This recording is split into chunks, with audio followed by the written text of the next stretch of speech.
I guess that's really not how you want to begin. Should have done some more shuffling to start it off, I guess, huh? Yep, that's how it works. The more you shuffle, the less you mulligan. Exactly. Randomness in action. Tyler starting it off with the Meticulous Archive, and here we go to Rayton starting it Good morning, Corey. How's your day going? I thought it was going to be a good day, Jim. I thought we were going to have a good day. You know what? I think it should be a rule. If you play those lands, you have to read them. And if you get a slow play warning, so be it.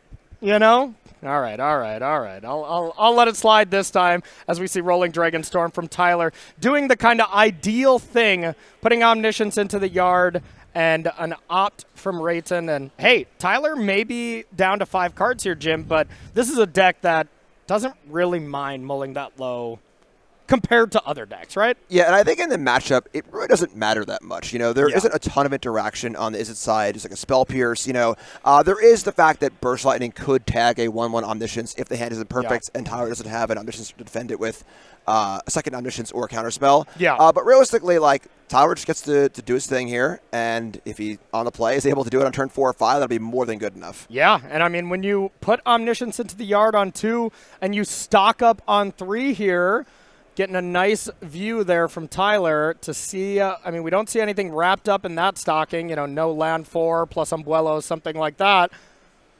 But we got some options here. Looks like Get Lost, 3 land, and not 100% on the card in the back. Take a dragon. Okay, could be. Yeah, the Marauder there looks like an Adventure-esque card, so I'm with you. Got a Blast Zone, too. Pretty interesting. Yeah.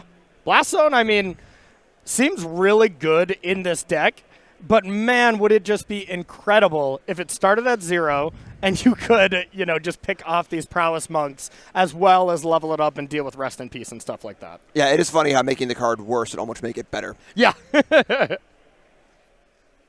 you got Sleight of Hand here on Swiftspear, make a Monk. This is the kind of aggression that Rayton wants here. You got to get in, you got to close this game out. For the most part, when it comes to game 1 with this deck, it's just a beatdown deck.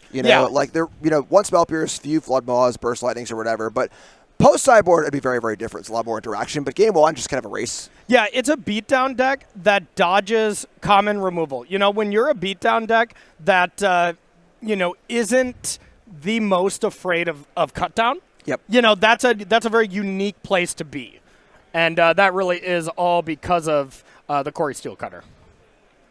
A lot of monsters. 3 Monstrous Rages in hand there for Rayton. And I don't think I saw a land, and we only have 1 red source. So a big glaring hole in this hand for sure. Yeah, one of the limiting factors of this deck is the mana base is kind of sketchy, honestly.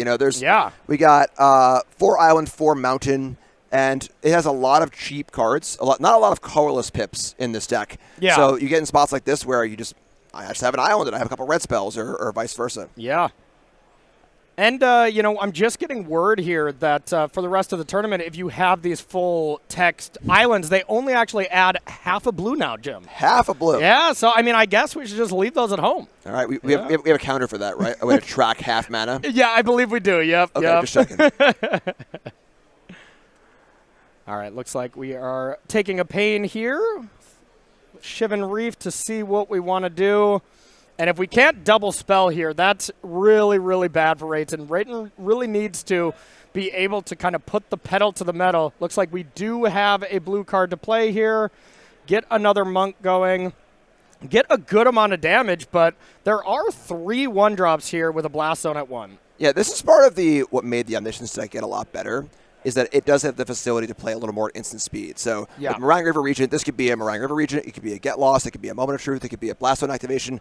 A lot of possibilities and gives Tyler the flexibility to do what needs to be done here. Yep, and this looks like the turn for Tyler. It looks like this game is more than likely going to be done on someone's next turn. Either Tyler is going to do the thing or not going to have the Omniscience in play and maybe can fight against Rayton and just, Blast Zone, maybe try to claw one more turn, but Tyler would very much like to just put that Omniscience in play right now.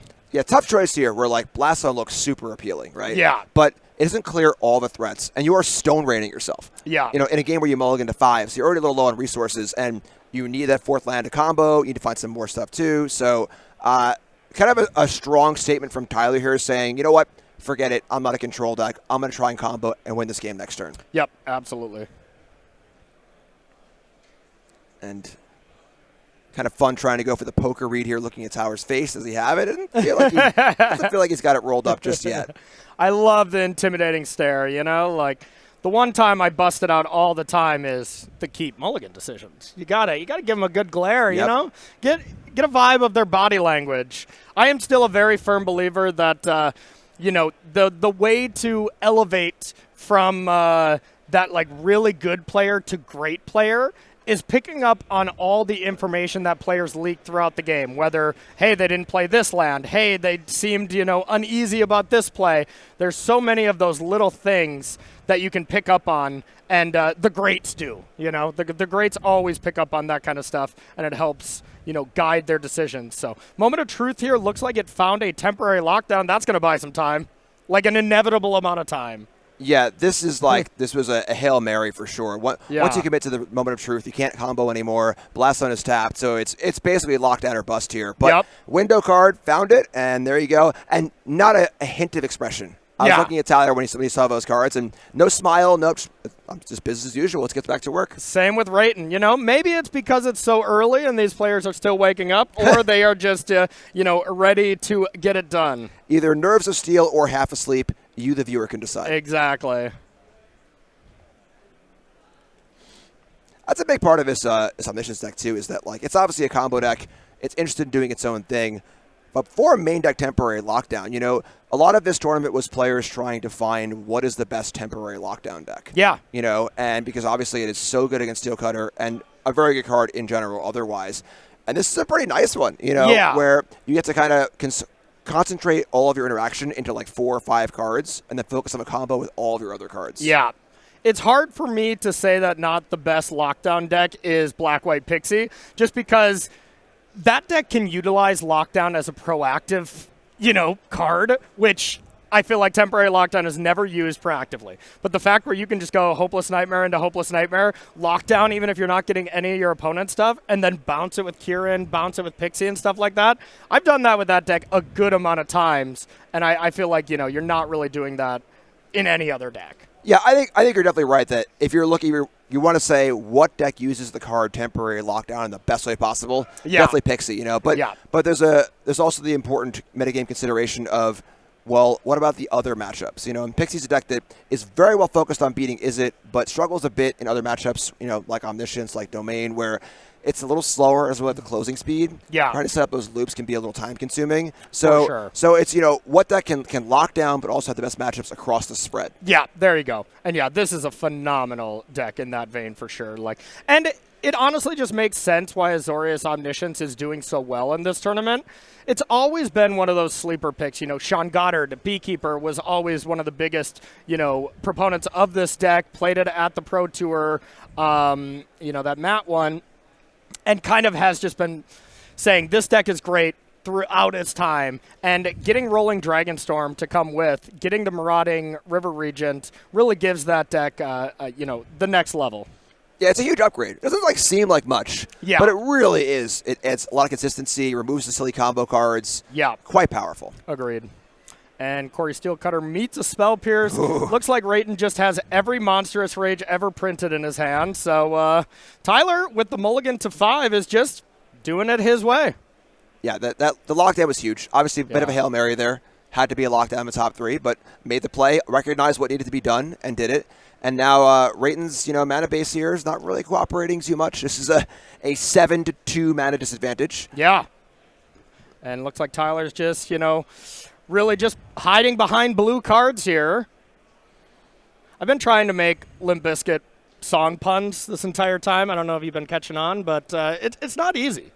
I've missed them, yeah. Yeah. I'm not really rolling here. There we go. Yep. All right. We're ready to start this day now. I mean, we can go back to some deep cuts. I was a big Limp Bizkit fan when I was in high school. Their first album is actually a pretty good album. Yeah? Yeah.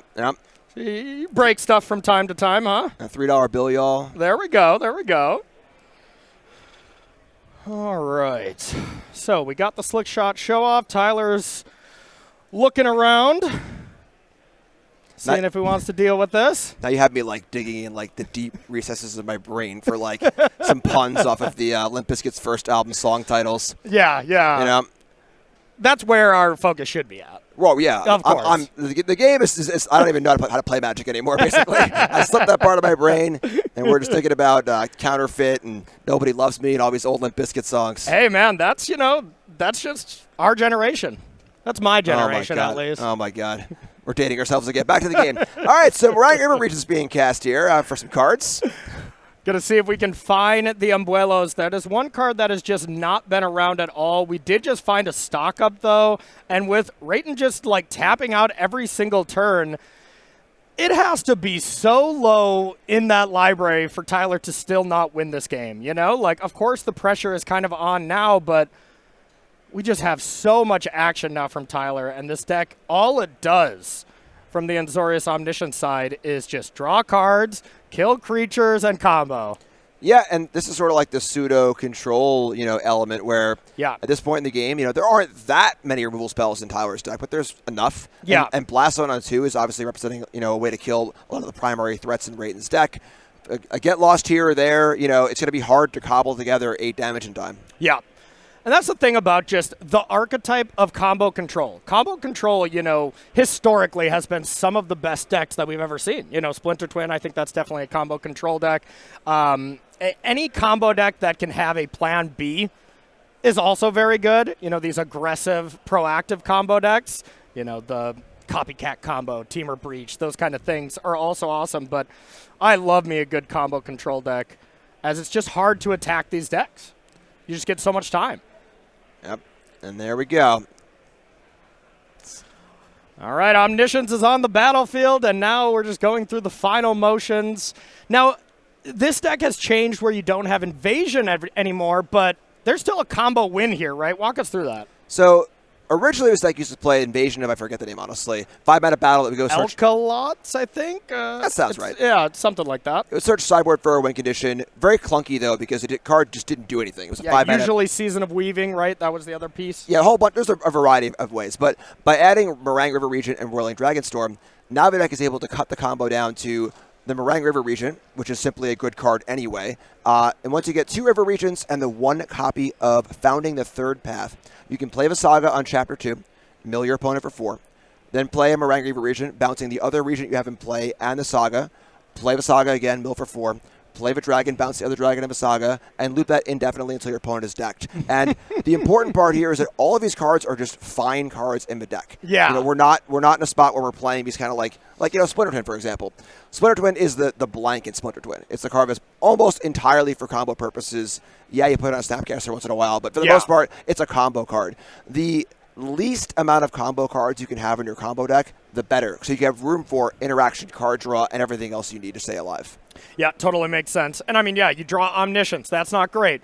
Back at the last RC, you draw Grinding Station. That's not good, you know? So whenever you can avoid that.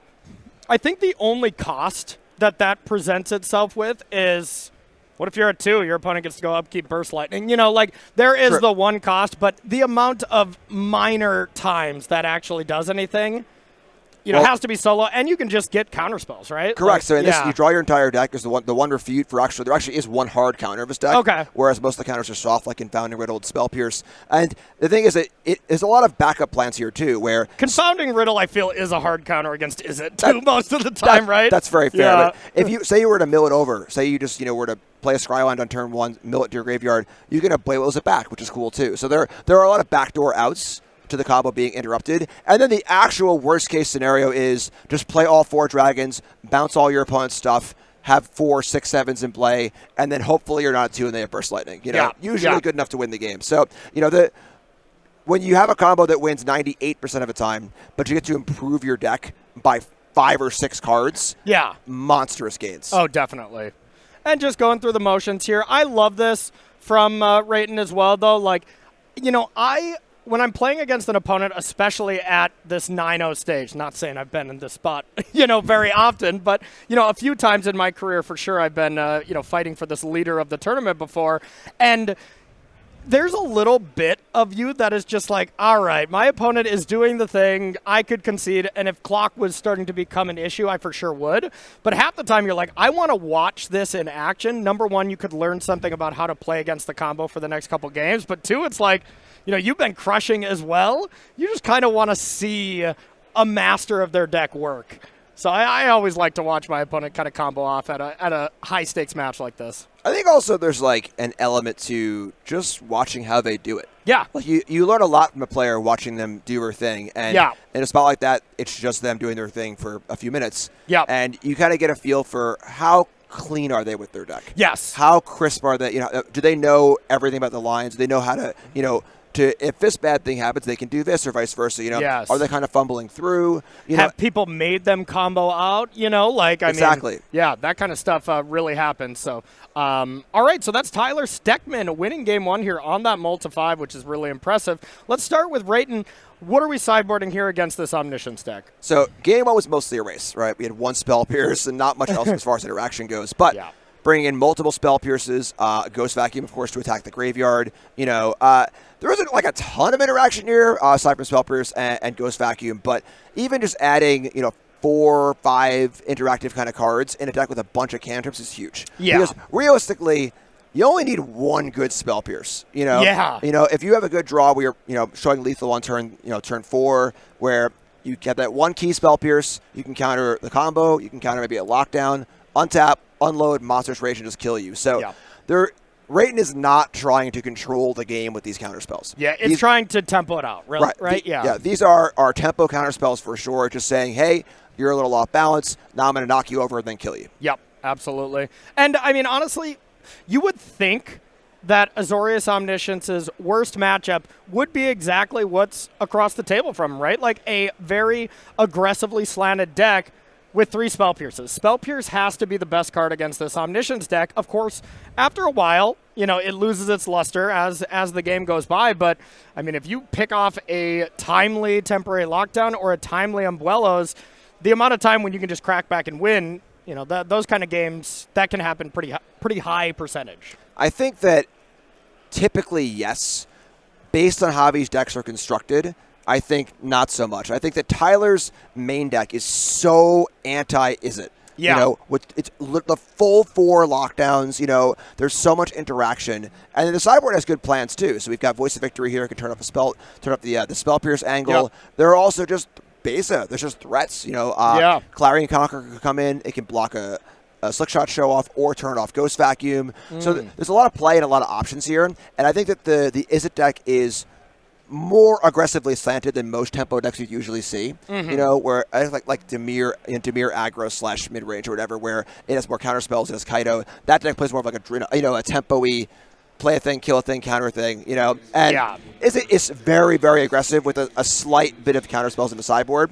So I think if like the Izzet sideboard configuration played against Tyler's main deck configuration, that would be quite favored. But giving Tyler the chance here to bring in other countermeasures, bring in other threats, I think Tyler's mostly looking good here. On the draw, it's always a little scary. Yeah. But God bit it goes to game 3. Tyler has to feel pretty good on the play. God, I just never know how to sideboard with this Omniscience deck when it has this kind of transformational sideboard. Like, I always struggle, to figure out exactly what I want to do, how many voices. And, the flip side of it's also hard to sideboard against because you don't know if you need to leave in removal for the voice and stuff like that. You gain a lot of advantage in an open deckless tournament playing the combo deck. But you can gain an advantage at home if you want to check out our really sweet sale here, and we are getting 10% off all standard legal singles. So if you've been seeing something on the broadcast that you really like, a deck you really want to try, maybe something you think is going to blow up here after the weekend, head on over to StarCityGames.com. Take advantage of this sale. The flash sales are great. They're always running until Monday whenever we do one of these broadcasts. So why not take advantage of them? If you have any inclination to buy some standard cards here in the next couple weeks, do it today. Corey, I got to quiz you. Yeah. What is the rules text on Silverback Elder? The rules text? Was it? You can give me not exact rules text. Okay. What's the card do? It is a big creature, and whenever you cast a creature, you can either look at the top 5 cards and get a creature from them, No, it's a land. I remember it was worse than that. You can get a land, or you can, whenever you cast a creature, blow up an artifact or an enchantment. There's another one? Yep. Dang it. Let's see. I want to say you can probably do something minor like gain 4 life. You can't see me in the booth, but I am speechless. Yeah. Power toughness? 6, 7? Oh, 5/7. No! Oh, man. No! Dang it. I am very impressed. You know, I'm not going to lie. There's 0 chance I would know that if we didn't just play it on Commander Versus. Yeah, okay. so I had to sell myself out there. Okay. All right, starting the game here, everyone. This is a very big game for these players. You're 9-0, but you have still not accomplished a single thing yet. So, starting with the Swift Spear, we have the follow-up of the Storm Chaser's Talent, Trigger Prowess, Ghost Vacuum, get in there for 3. That's got to be feeling real good here. This is close to the perfects for Rayton. Yeah. Big amount of pressure, double prowess creature, and the vacuum all ready to go for the interaction. Huge. Yeah, if I was Tyler, my brain goes to, okay, it is time to temporarily lock those down and pray, you know? Like, that's what I want to be going for. And if I'm Rayton, I'd be like, okay, so if I don't have a Spell Pierce, how far do I want to extend? And, you know, if I'm Rayton and I don't have a Spell Pierce, I don't have a bunch of ops and stuff like that, it's stock up turn, you know? Yeah, there we go. It is stock up turn. All right, so shields down on lockdown. However, Into the Floodmaw can undo the lockdown work, you know, so we can see it at a later point where end step Into the Floodmaw, bounce the lockdown, get all the stuff back. Yeah. And it also turns Into the Floodmaw into a weird, like, graveyard removal spell where Ghost Vacuum pops in at instant speed, grab your omniscience in response to an Abuelos. So there's play here if the lockdown happens, but Rayton definitely hoping it will not happen. Yeah, and honestly, that may be the card of this kind of week, I would say, like leading up to this RC. You saw numbers at the last RC, you know, in Bologna, where it was, you would see maybe one in the side, maybe one in the main, and now it's like, okay, people are 3 in the 75 min, maybe 2 in the main. You know, that the numbers on those cards have skyrocketed, and it's mainly for lockdown, and it proves to just be so good. Yeah, it is definitely the card that handles the cards that are good against the deck. It also good against Shield Druid, good against Preacher. You know, the things that the deck is not really equipped to handle, well, it's whatever, bounce it. Yeah. You can have a fish. Super unsummon. Although bouncing your stuff, your own stuff sometimes was very nice, so, you know, Into the Floodmaw can't do that. Yeah, that has always been the major downside of the card for me when I've played it, is that you want to save your own stuff from a binding or whatever else it might be. Yeah, or God, just imagine if you could save your Corey Steelcutter. Like, oh, boy. Then we could complain on social media about this deck. Would be But otherwise, Jim's not standing for it. Yep. And I've heard this on a song. I don't know if this rumor is true. Is it true you don't mess around with Jim? You just don't mess around with Jim? That is true, but I am not familiar with the song. You haven't heard this really old classic? Wow, I aged myself here then, too. I'm too young and hip to know what you're talking about. You are too young and hip. This is on, you know, your granddad's record players, you know, that kind of song. What's a record? I don't know what you're talking about. You know what? I'm heading out. Yep. Young Jim here to call the match. Self-proclaimed. Someone's got to do it. All right, just a Storm Chaser's Talent, and look like we have sent the turn back, maybe representing something like a Spell Pierce, maybe that Into the Floodmaw at end step. And that's the thing is, Rayton, like, sure, if you can win the game on the spot, you start with Into the Floodmaw on your own turn, but for the most part, you really want to be Into the Floodmawing a lockdown at end step. Like, also, here's a window for Rayton. If Rayton doesn't think the Spell Pierce is in hand for Tyler, you fire it off now because that lockdown's not getting recast, but, you know, that's if we had it. A lot of Spell Pierce posturing here, too. Yes. You know, where both players having access to Spell Pierce. Both Spell Pierces would be good on both sides. So. Yeah.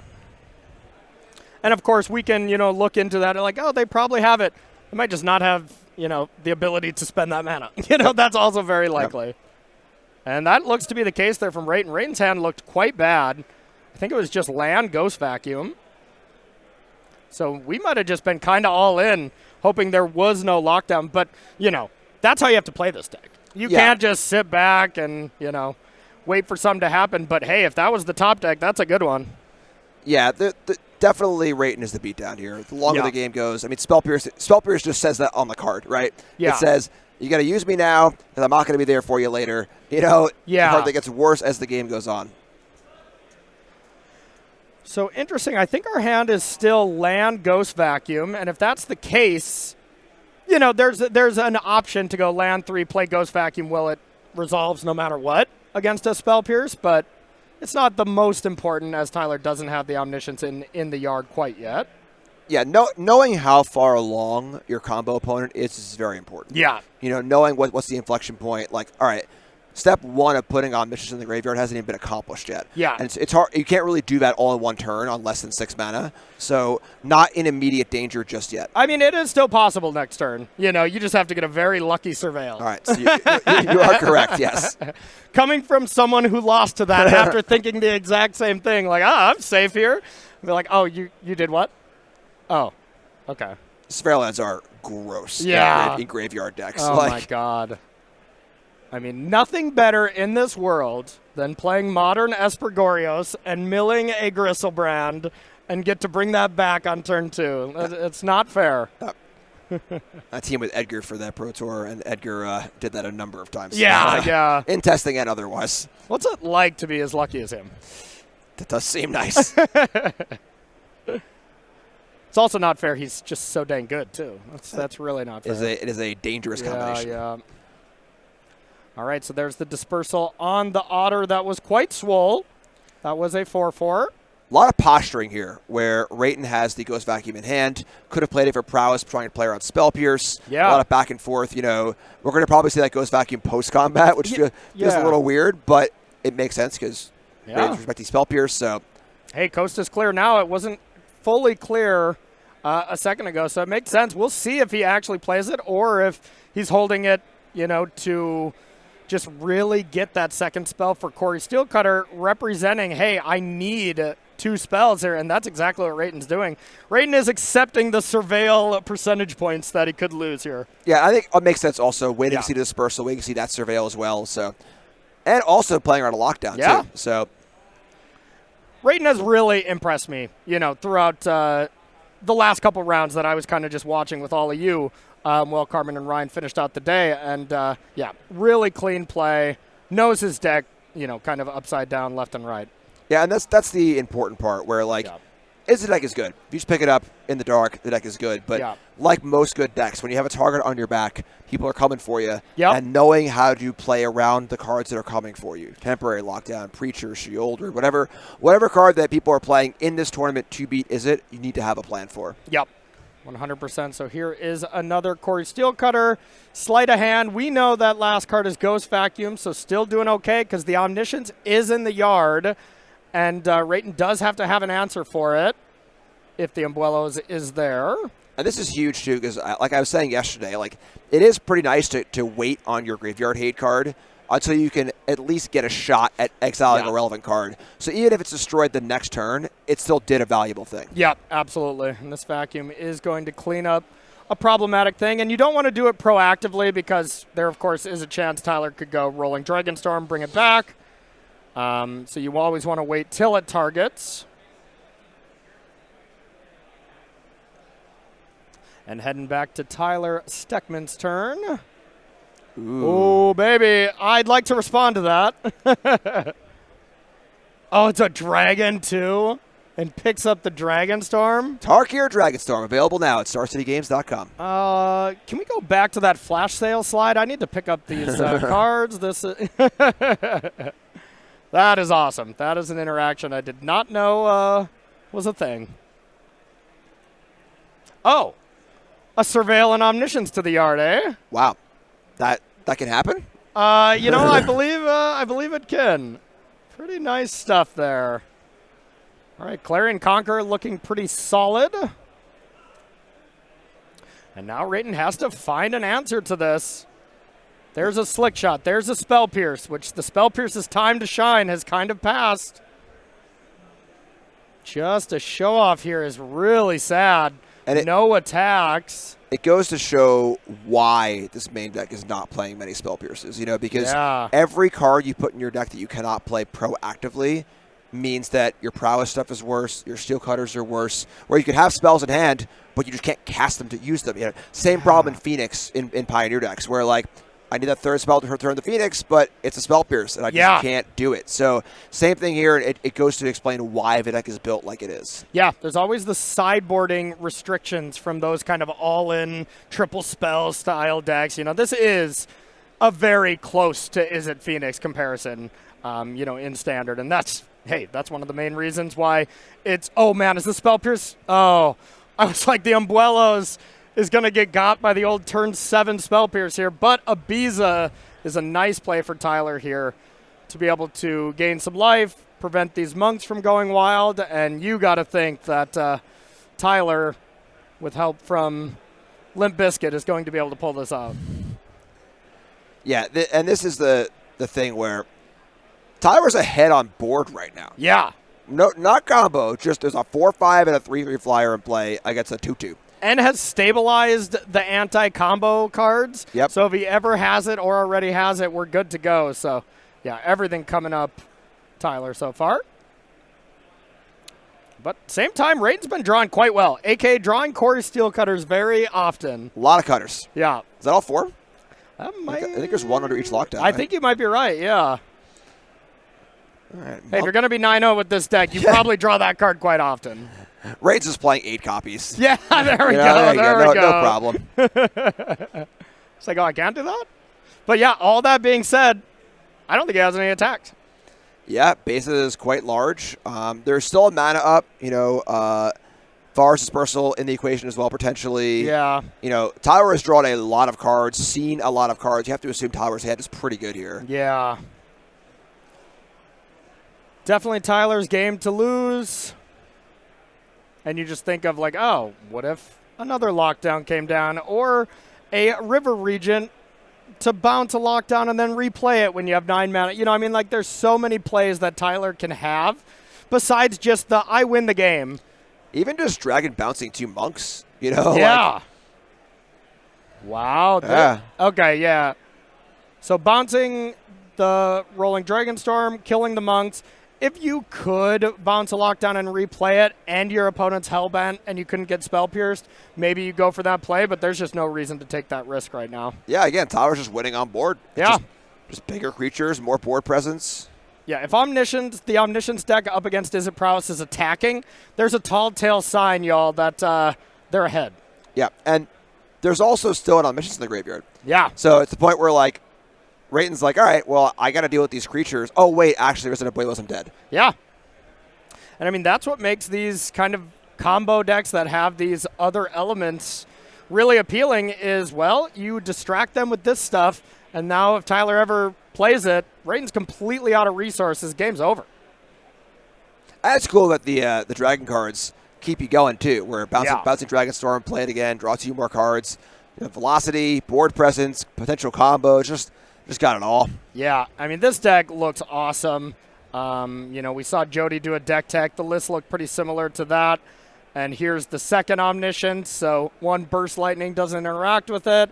Here's Rolling Dragonstorm to draw some cards. We're entering garbage time, Jim. Well, it's funny because, like, say Tyler fizzles here. Yeah. Whatever, just freaking attack. Yeah. Here's 13. Yeah. Coming at you. You can go to blocks. And it's safe to assume that if Tyler didn't draw combo pieces and more card draw, what else can it be besides, removal spells, a Forest Dispersal, Get Lost, et cetera, et cetera. Yeah. And if Tyler's attacking with this much, you know he's got something to be held back. And, River Regent, bounce some stuff, bounce in the 2 creatures, get this back. I wouldn't be shocked if the quote-unquote, the way to combo win on the same turn was taken out of the deck in a matchup like this. The Saga, who needs it? Yeah, it's play all your dragons. Right, it's the kind of matchup where you'd worry sometimes if your only combo out was put 4, 6, 7s in play and say go, that they could have a sweeper or their own combo. But yeah, Izzet doesn't really have the power to do that, so would not be surprised if that was the case. It's funny to see bouncing the Clarion Conqueror. That turns on Ghost Vacuum, but at this stage, doesn't really matter. Doesn't matter. All Tyler wants to do is get the most dragon triggers possible for these Dragon Storms, draw the entire deck, and Rayton's like, yeah, Go ahead, do it. Yeah, and there's the explaining of the combo, and there is the handshake. Tyler Stechman is the sole leader, throwing it up for the fans at home here, is the sole leader of the tournament at 10-0.